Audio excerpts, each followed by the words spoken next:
जीवन में हम सभी केवल ऊपर उठना चाहते हैं। ऐसा कोई नहीं है जो नीचे गिरना चाहता है। किंतु आपको वास्तविक सत्य से अवगत कराऊं, नीचे गिरना अति आवश्यक है। जब आप नीचे गिरते हैं, सर्वप्रथम आपको ज्ञात होता है कि जब आप ऊंचाई पर थे, वो स्थान, वो समय, उसका महत्व क्या था। उससे भी बड़ी सीख, जब आप नीचे गिरते हैं तभी आपको ज्ञात होता है कि आपके अपने कौन हैं, आपके पराये कौन हैं, आपके हितैषी कौन हैं, वो कौन हैं जो आपसे ईर्ष्या करते हैं, आपसे घृणा करते हैं। देखिए, जब आप गिरते हैं, उस समय जिन्होंने हाथ बढ़ाया आपको उठाने के लिए, वो आपके अपने हैं। और जब आप गिरते हैं तो ध्यान से देखिए, शांति से। जो आपको देखकर हंसे वो आपके पराये हैं। और ये अपने और परायों के बीच का अंतर तभी ज्ञात होता है जब आप गिरते हैं, तब नहीं जब आप उठते हैं। इसलिए गिरने से कभी भयभीत मत होइएगा। यही आपको जीवन की बड़ी से बड़ी सीख दे जाता है। इस संसार को आप कैसे जानते हैं, कैसे समझ पाते हैं? अब आपका उत्तर बड़ा सरल सा होगा। इस संसार को स्वयं देखकर।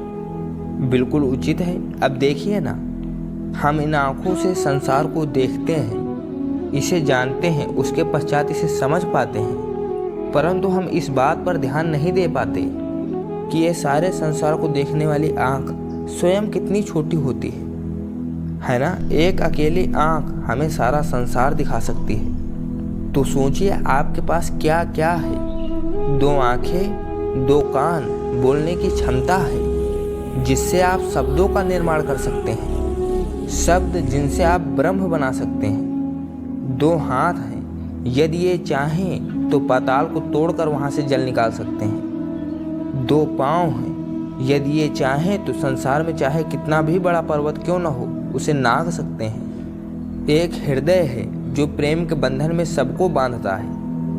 एक मन है जो प्रकाश की गति से भी तेज चलता है। एक मस्तिष्क है, सामने चाहे कितनी भी बड़ी समस्या क्यों न हो, उसका हल ऐसे निकाल देता है। अब बताइए, आपके पास क्या कुछ नहीं है? समझने का प्रयास कीजिए कि कितने धनवान हैं आप। संसार में सबसे सुखी वो नहीं जिसके पास धन है, सुखी वो जो धन का उपयोग करे। उसी प्रकार आपके जीवन का धन है आपके शरीर की क्षमताएं। अपने शरीर की क्षमताओं का उपयोग करो। सकारात्मक दृष्टि से सब कुछ देखो। संसार को समझो, स्वयं को समझो। ये सुख चाह कर भी आपसे दूर नहीं जाएगा। कहते हैं जीवन में संबंधों का गणित नहीं होता, और उचित ही तो कहते हैं। यदि इन संबंधों में हानि लाभ, गुणा भाग ये सब आ जाए तो सब कुछ केवल व्यापार ही तो बन जाता है। ये सारा खेल बन जाता है केवल अंकों का, और ये जीवन निश्चित रूप से अंक गणित नहीं है। इस जीवन में आनंद को बढ़ाना, पीड़ाओं को घटाना अंक गणित का नहीं, व्यवहार और प्रेम का खेल है। कभी किसी के सर पे हाथ रख के उसको शुभकामनाएं ही दे दो, कदाचित उसे वो इतना आनंदित कर दे कि वो सारे संसार को जीते।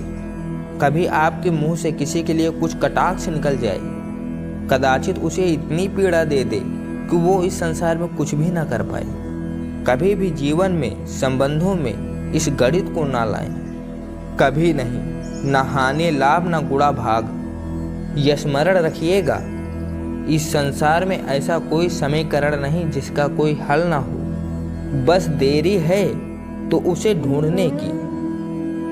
सूर्य, संसार में सबसे तेजोमयी है ये सूर्य, सबसे अधिक उज्जवल, सबसे अधिक शक्तिशाली। किंतु क्या कभी आपने सूर्य उदय देखा है? यही शक्तिशाली सूर्य कैसे उदय होता है? लाल अरुण आभा लिए, सौम्यता के साथ, शांति के साथ उदय होता है। कभी सूर्य अस्त देखा है? वही लाल अरुण आभा, वही सौम्यता, वही शांति। और यही एक महान व्यक्तित्व का गुण है। जब जीवन में उद्धान हो तब भी अहंकार नहीं करते, सौम्यता बनाए रखते हैं। जब जीवन में हानि हो तब भी सौम्य बने रहते हैं।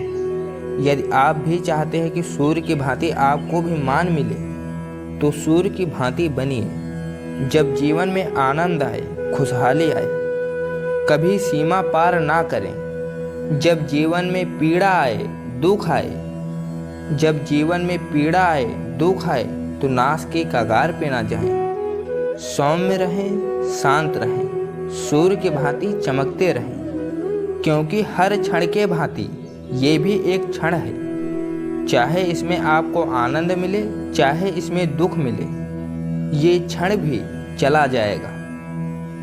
आइए आज हम बात करते हैं भाषा के विषय में। ये भाषा कितनी अद्भुत शक्ति है, किंतु कभी कभी हम इस विवाद में फंस जाते हैं कि कौन सी भाषा अधिक श्रेष्ठ है। कभी कभी ऐसे विवाद में फंस जाते हैं कि सामने वाले की भाषा भिन्न, हमारी भाषा भिन्न, ना हम उनकी बात समझ पाते हैं ना वो हमारी। चलो उचित है, किंतु कोई मुझे इस बात का स्पष्टीकरण दे, सूर्यमुखी सूर्य की किस किरणों की भाषा को समझ पाती है, जो सूर्य के उगते ही वो भी खिल उठती है। चकोर के पास ऐसी कौन सी इंद्री है जो वो चंद्रमा के शीतलता को समझ पाता है। गैयाओं ने कौन सा ऐसा संगीत सीखा है जो मेरी बांसुरी की धुन सुनकर स्वयं चली आती है। ये समस्त संसार केवल एक ही भाषा समझता है, केवल प्रेम की भाषा, ना कोई शब्द ना कोई वाणी, बस भाव। ये प्रेम की भाषा संसार की सबसे बड़ी भाषा है, जिसे आप स्वयं भी समझ सकते हैं, दूसरों को भी समझा सकते हैं। हम सब परिश्रम करते हैं और हमें इसका फल भी मिलता है, किंतु कई बार ऐसा होता है कि परिश्रम हम करते हैं किंतु श्रेय किसी और को मिल जाता है या कोई और ले जाता है। अब ऐसे में हम निराश हो जाते हैं, हताश हो जाते हैं, उसके पश्चात कार्य करने में मन नहीं लगता। हम अपना सर्वश्रेष्ठ योगदान देना ही बंद कर देते हैं, चिंतित रहते हैं। यदि पुनः मैंने ऐसे परिश्रम किया, पुनः इस परिश्रम का श्रेय कोई और ही ले गया, तो परिश्रम करके ही क्या लाभ है। और उसका परिणाम ये संसार आपको निकृष्ण मानने लगता है। अब आप पूछेंगे इसमें करें तो करें क्या। आपको एक बात बता दूं कि यदि आप इस बात की चिंता ही ना करें, आपके परिश्रम का श्रेय किसी और को जाएगा, तो आप इस संसार में महान से महान कार्य कर सकते हैं, हर बार स्वयं से ऊपर जा सकते हैं। और ये सीढ़ी बड़ी लंबी है। ये स्मरण रखिएगा, जब किसी बगीचे में पुष्प खिलता है तो लोग माली को श्रेय देते हैं, किंतु जब सुगंध आती है तो माली को नहीं, पुष्प को स्मरण करते हैं। इसलिए निर्विकार परिश्रम करते रहिए, आपको श्रेय अवश्य मिलेगा। भले ही लोग आपको श्रेय देना भूल जाएं, ये प्रकृति कभी नहीं भूलती। मित्रता संसार का सबसे बड़ा संबंध है। ये मित्रता जीवन में माता पिता, भाई बहन, ये संबंध हम चुन नहीं सकते, क्योंकि ये जन्म से हमारे साथ आते हैं। किंतु मित्रता केवल एक ही ऐसा संबंध है जिसका चयन हम करते हैं, जिसे हम बनाते हैं, जिसे हम बढ़ाते हैं। तो इस मित्रता पर गर्व कीजिए। जिसको आपने मित्र चुना उस पर गर्व कीजिए। यदि आप दोनों साथ हैं तो उस पर गर्व कीजिए। यदि आपका मित्र जीवन में आगे निकल जाए, सफल हो जाए, तो गर्व के साथ कहिए कि ये सफल व्यक्ति मेरा मित्र है। यदि आपका मित्र किसी कारणवश पीछे रह जाए, किसी विपदा में फंस जाए, तब भी गर्व के साथ उसके साथ खड़े रहिए और कहिए ये मेरा मित्र है। मित्र के साथ एकजुट होकर खड़े रहना किसी भी परिस्थिति में, चाहे अच्छी हो चाहे बुरी हो, यही मनुष्य की सबसे बड़ी परीक्षा है। जो इस परीक्षा में उत्तीर्ण हुआ, समझ लीजिए ये विपदा उसके जीवन में कभी आ ही नहीं सकती, ना उसके ना कभी उसके मित्र के।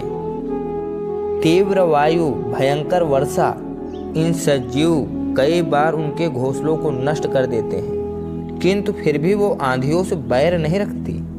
वो कभी वर्षा से द्वेष नहीं करती, ना ही हिंसक पशुओं से प्रतिशोध लेती हैं।